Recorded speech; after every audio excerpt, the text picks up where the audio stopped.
कि हम किसी की ग़ुलामी कबूल नहीं करेंगे और ये फ़ैसला होगा कि हम आज़ाद होकर अपने बच्चों को अपने ग़ुलाम होने से बचाएंगे।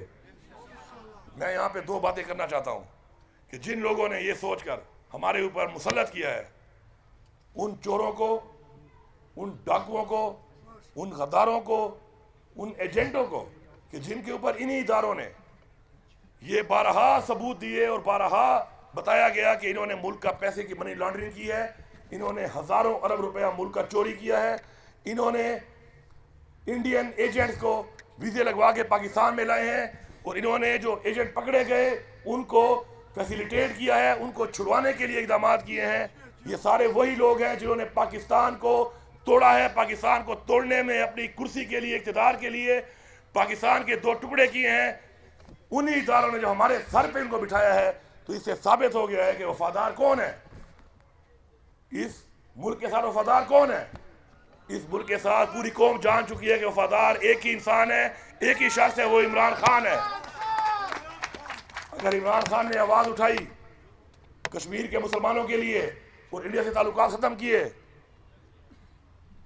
अगर इमरान खान ने आवाज़ उठाई फ़लस्तीन के मुसलमानों के लिए कि उन पे जुल्म हो रहा है, तो अगर किसी को तकलीफ थी इस बात से और वो गुलाम बनकर उनकी पॉलिसियों पे चलने के लिए हमारे टैक्स के पैसे में बैठा हुआ है, तो वो ये सोच ले, वो ये समझ ले कि इस कौम का बच्चा, इस कौम की बच्ची, नौजवान, बुजुर्ग, वो अपना खून भी देने को तैयार है इस कौम के लिए, इस कौम के लिए। और बहैसियत मुसलमान हमारे पे फ़र्ज़ है कि हम किसी भी मुसलमान के साथ अगर दुनिया के किसी कोने में भी ज्यादती होगी तो हम उसके लिए आवाज़ उठाएंगे। आज 36,000 से ज़्यादा फ़लस्तीनी शहीद हो चुके हैं। इतनी जुर्रत नहीं है कोई बात कर ले, ये शर्म का मकाम है। हम इस्लाम के नाम पे बने हैं, ये मुल्क कलमे के नाम पे बना है और आज इस मुल्क से आवाज़ नहीं उठाई जा रही, क्योंकि हमारे जो इधर बिठाए हुए मैंडेट चोरी किए हुए ये लोग जिनको मुसल्लत किया गया है बार बार पाकिस्तान पे, और आज पाकिस्तान को यहाँ तक लाने में और खड़ा करने में उनका किरदार है, आज वो दोबारा हमारे हुक्मरान है। और उनका या तो पैसा वहाँ पर है या उनकी कमज़ोरियाँ हैं उनके पास, और हमेशा कमज़ोर लोग कभी आवाज़ नहीं उठा सकते। आवाज़ वो उठा सकते हैं जो आज़ाद हों, ज़हनी तौर पर भी, जिस्मानी तौर पर भी। मैं इमरान खान साहब को आज की यौम तासीस के ऊपर मुबारकबाद देता हूँ। खान साहब आप जेल में ज़रूर हैं, लेकिन मैं मुबारकबाद देता हूँ कि आपका जो ख्वाब था कि मेरी कौम जाग जाए, आपकी कौम जाग चुकी है। आपने उस कौम को जगा दिया है और ये कौम आपकी तरफ देख रही है।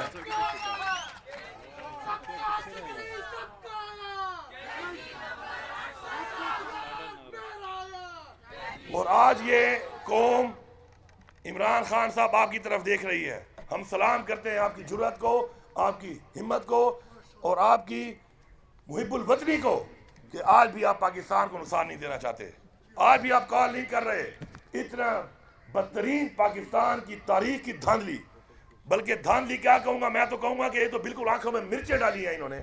उसके बावजूद ये कौम चुप है क्योंकि आप कॉल नहीं दे रहे। और आपकी कॉल ना देने की वजह यह है कि आप हमारे बच्चों का एहसास कर रहे हैं, आप इस मुल्क का एहसास कर रहे हैं, आप इस कौम का एहसास कर रहे हैं। वरना इनके पास कोई जवाब नहीं है कि आज ऐवानों में बैठ कर ये मैंडेट चोरी करके बगैर अवाम के वोट के ये बरजुमान है उन कुर्सियों के ऊपर, जिन कुर्सियों पर तो दूर की बात है इनको तो जेलों में होना चाहिए था। और वो लोग जो इनको जेलों में डालने के बजाय उन कुर्सियों में बिठा के सलूट कर रहे हैं, सलाम कर रहे हैं, मैं उनको भी एक पैगाम देना चाहता हूँ कि मैं तो इस वास्ते चुप हूँ कि तमाशा न बने, मैं तो इस वास्ते चुप हूँ कि तमाशा न बने। तुम ये समझते हो मुझे तुमसे कोई गिला ही नहीं। खुदा के लिए, खुदा के लिए जागो, अपनी गलती को मान लो, अपनी इस्लाह कर लो। अपनी इस्लाह अगर नहीं करोगे तो खुदा की कसम आने वाली नस्लें माफ नहीं करेंगी हमें, न इस जहान माफ करेंगी और उस जहान भी हमने जवाब देना है। अल्लाह को भी जवाब देना है और अल्लाह की मखलूक को भी जवाब देना है। क्या जवाब देंगे हम, क्या जवाब है हमारे पास इन सब चीजों का जो हमने की है, ये जो हो रही है इस मुल्क पे और हम उसको देख रहे हैं। तो इंशाअल्लाह वो वक्त दूर नहीं है। ये सारे केसेस तफसील के बारे में इसलिए नहीं जाऊंगा कि पूरे पाकिस्तान के हर लोगों को पता है कि ये केसेस क्या है। तोशाखाना में इमरान खान ने कोई इलीगल काम नहीं किया और इमरान खान उसमें जेल में है, जबकि इसी तोशाखाना में इलीगल तौर पे जो गाड़ी आप निकाल नहीं सकते वो ये दोनों जरदारी और नवाज शरीफ निकाल चुके हैं। वो बाहर फिरे हैं, एक जो है सदर बना हुआ है, एक जो है वज़ीर आज़म बना हुआ है। ये हालत है। और एक दूसरी जो है वो गाड़ी निकलवा के वज़ीर आला बनी हुई है। ये हालत चल रही है। आज कौम जाग चुकी है और जो लोग ये समझते हैं कि कौम को पता नहीं है या कौम समझती नहीं है या ये भेड़ बकरियां, ये अपने आप को बेवकूफ़ बना रहे हैं।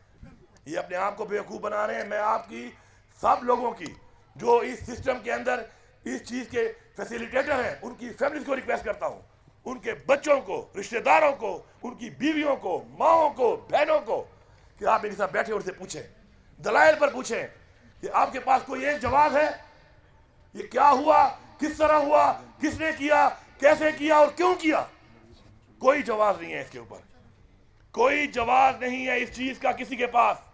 हाँ, अगर सिर्फ ये वाली बात है कि वो हमारे एक उर्दू के हमारे टीचर से फखर सुलेमानी साहब एक बात कहते थे कि उतू लथियां चार किताबां, पंजवा लथा दिग्गा, चार किताबां कोई ना कीता, दिग्गे कीता सीधा, तो दिग्गा वहां से यहां भी आ सकता है और यहां से वहां भी जा सकता है।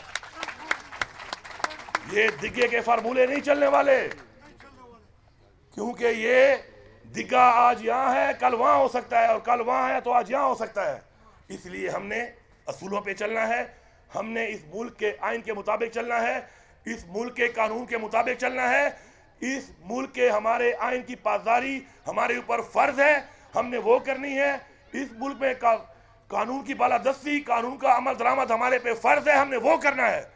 ना कि हमने डरा के, धमका के, जैली एफआईआर करके, फसाइयत करके, जैली पर्चे काट के, जुल्म करके, जबर करके, टॉर्चर करके लोगों के मुंह बंद कर रहे हैं। कितने लोगों के मुंह बंद कर लोगे, कितने लोगों के मुंह बंद कर लोगे।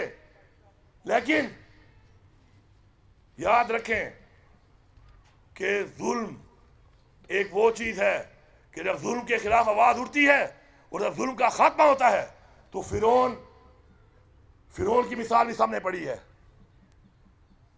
ये तकब्बुर, ये जुल्म, ये लाकानूनियत, ये फसदाइयत, ये हमारे दिलों में नफरत पैदा कर रही है।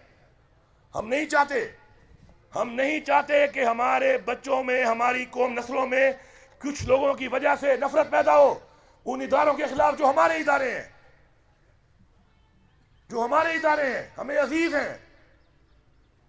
मुझे दुख है इस बात का, अफसोस है इस बात का कि कुछ लोग अपने जाती मफाद की वजह से इन नफरतों को महसूस नहीं कर रहे, या अगर महसूस कर भी रहे हैं तो अपने जाती इंटरेस्ट की वजह से उसके ऊपर आंखें बंद कर रहे हैं। और हम किस तरफ जा रहे हैं मैं बताऊं आपको। मैं इतना अरसा जो मफरूर रहा हूं तो उसमें मेरा एक बेटा है, अभी 12 साल का, उसका 11 साल का होगा, क्योंकि मैंने तो लंबी मफरूरी गुजारी है। मैं तो 9 मई से ही पहले वाला हूं। और मैं अगर चुप हूं तो इसलिए चुप हूं कि ये मुल्क मेरा मुल्क है और मुझे इमरान खान ने एक तरबियत दी है। मुझे एक तरबियत मेरे वालिद ने दी, मेरी वालदा ने दी, एक तरबियत सियासी तौर पर मुझे इमरान खान ने दी, और वो ये है कि इस मुल्क के इदारे हमसे ज़्यादा ज़रूरी है इस मुल्क के लिए। उस तरबियत की वजह से मैं तो मुंह नहीं खोल रहा। लेकिन ये 9 मई क्या है और ये 9 मई कैसे हुआ, किस तरह हुआ, अगर मैंने मुंह खोल लिया तो मैं 9 मई से पहले वाला हूँ। इस 9 मई से पहले भी वो इक़दाम करने की कोशिश की जा रही थी जिसके 9 मई किया गया। मैं पूछता हूँ IG पंजाब साहब से कि मेरे में पर्चे काटने में तो बड़ी आप तेजियाँ दिखा रहे हैं, आप ये बताएं कि फैसलाबाद में राना सनाउल्लाह के घर तो लोग नहीं पहुंच सके, ISI के हेडक्वार्टर पे पैसे कैसे पहुंचे हैं वो? आप जवाब दें इसके, आप जवाब दें, आपको जवाब देना पड़ेगा। और ये इदारे पूछें जो पर्चे मेरे पे काट रहे हैं। मैं डी खान में बैठा हूं, पर्चा मेरे पे काट दिया फैसलाबाद का, हमारी लीडरशिप पे काट दिया फैसलाबाद का। वो इसे क्यों नहीं पूछते कि तुम्हारी पुलिस राना सनाउल्लाह के घर को तो प्रोटेक्ट कर सकती थी, हमारे वाले को क्यों नहीं किया? ये पूरा एक प्लान है। कोर कमांडर हाउस तक आवाम पहुंच गई, किसी ने उनसे ये नहीं पूछा कि अस्सलाम वालेकुम या वालेकुम अस्सलाम। आराम से वो जा रहे हैं वॉक करते हुए, जैसे रेस कोर्ट गार्डन में इवनिंग की वॉक करने आए हो। इमरान खान को कहा कि आओ पेशी पे हाजिर हो जाओ वरना तुम्हें हम गिरफ्तार कर लेंगे। और जब पेशी पे हम उसको लेके आए तो हमें इस्लामाबाद में गुस्से ही आंसू गैसों की बारिश कर दी हमारे ऊपर। बुला भी खुद रहे हो, ना हो तो गिरफ्तार भी खुद कर रहे हो, और आने पर आंसू गैस भी ऊपर बरसा रहे हो। ये कोई छुपी छुपाई बातें नहीं है। खुदा के लिए हमारे सब्र का मजीद इम्तिहान मत लो, हमारे दर्द का मजीद इम्तिहान मत लो, इस्लाह करो। वो मेरा छोटा बेटा मुझे कह रहा था, मैं फ़ोन करता था कभी कभी उसको, तो मुझे फ़ोन पे मुझसे ये नहीं पूछा था कि तुम कैसे हो बाबा, तुम कैसे हो। वो मुझे कह रहा था बाबा इमरान खान को नहीं छोड़ना।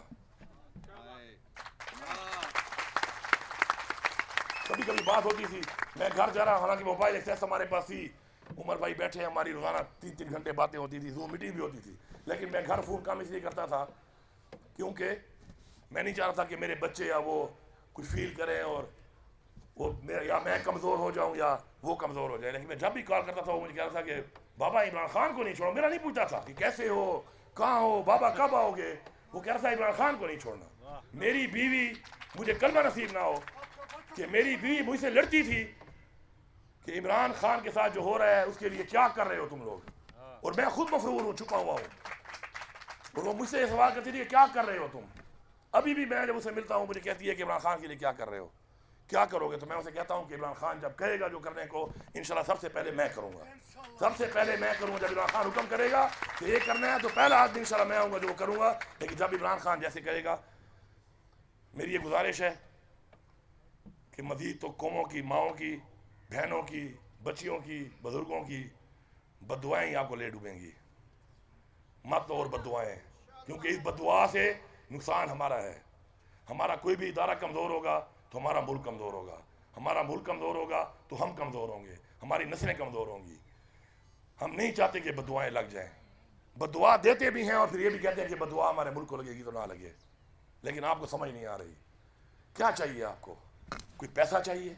कितना चाहिए? खुदा की कसम हम अपने अपने आप की ज़ाती ज़मीनें, जायदाद, घर बेच के पैसे आपको दे देंगे अगर पैसे का हिस्सा है तो। ताकत चाहिए, इससे ज़्यादा ताकत और क्या दें आपको कि अपने टैक्स के पैसों से दिए हुई चीज़ें आपको दी हुई हैं, उससे आप हमारे पे हमलावर हैं, और हमारे पे हमलावर हैं और हम बर्दाश्त कर रहे हैं, बोलते भी नहीं है कि दुनिया में हम बदनामी ना हो हमारे मुल्क की, बोल भी नहीं रहे। और क्या चाहिए? कुछ और चाहिए? कुछ और चाहिए तो ही बता दो, हम देने को तैयार हैं, हम पूरा करने को तैयार हैं। ये कौम पूरा करेगी, ये कौम खड़ी होगी और पूरा करेगी इसको, आप बता तो दें। हाँ, अगर आपका मसला इमरान खान से है, इमरान खान के नज़रिए से है, और इसलिए है कि इमरान खान हक की बात करता है, सच की बात करता है, तो फिर हमें कुरान में हुक्म है, अल्लाह ताला का हुक्म है कि हमने हक के साथ खड़ा होना है। ये ख्वाहिश आपकी पूरी नहीं हो सकती, क्योंकि फिर हम कुरान की तालीमात और अल्लाह के हुक्म पे जाएंगे, और हक के साथ इमरान खान खड़ा है और हम हक के साथ खड़े हैं और हक के साथ खड़े रहेंगे। कोई ताकत हमें इससे नहीं हटा सकती। जब तक हमारे अंदर खून है, सांस है, जिस्म में हिम्मत है, हम ये करते रहेंगे।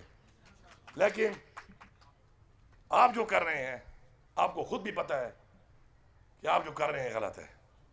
इस्लाह कर लें, इस्लाह कर लें, मजबूर ना करें। नुकसान उधर भी हमारा है, इधर भी हमारा है, हमें इस बात का एहसास है, आपको नहीं है। तो मैं आपसे रिक्वेस्ट कर रहा हूँ कि ये मज़ीद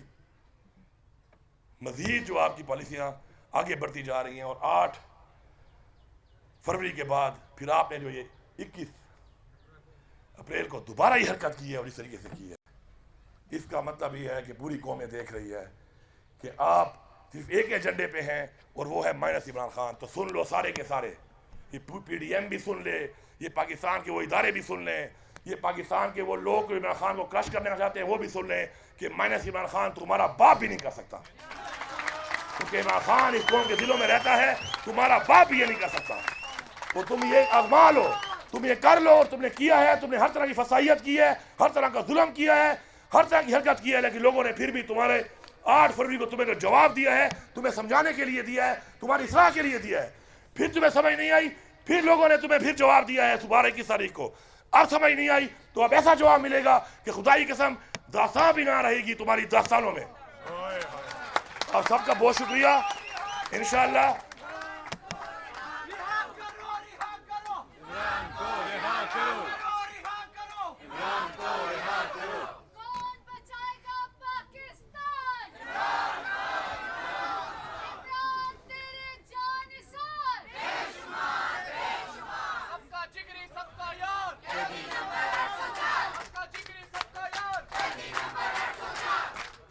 आखिर में मैं आप सबका शुक्रिया अदा करता हूँ और पूरी कौम को यहाँ से खड़ा होकर एक पैगाम दे रहा हूँ कि खुदा की कसम मुझे कलमा नसीब ना हो कि मुझे इमरान खान की मोहब्बत, इमरान खान का नज़रिया और इमरान खान की रिहाई इस कौम के लिए इतनी ज़रूरी लगती है जितना मुझे इस वक्त कोई चीज़ ज़रूरी नहीं लगता।